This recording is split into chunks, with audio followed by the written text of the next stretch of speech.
Bagaimana jika pandangan biasa kita tiba-tiba hilang?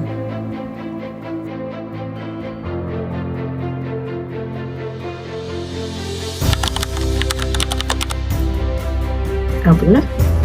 Glaukoma. Tak pernah. Pernah.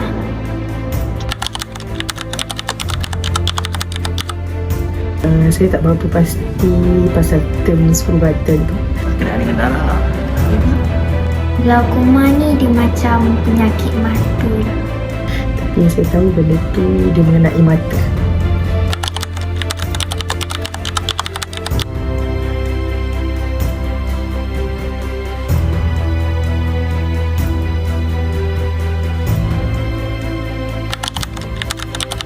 Penglihatan terbatas. Vision ni tak wide lah.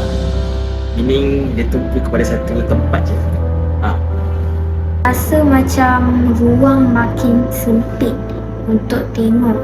Boleh nampak ke depan tapi mungkin limited lah. Dia macam confined to satu arah. Kira ada blind spot lah kanan kiri tu. Pening lah.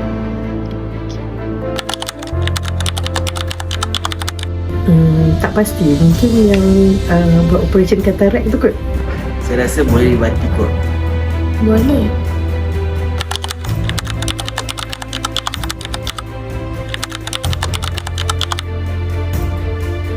Check, detect, protect. Check, detect, protect. Stop glaukoma. Stop glaukoma. Stop glaukoma. Sebarkan kesedaran, selamatkan penglihatan. Check, detect, protect. Stop glaukoma.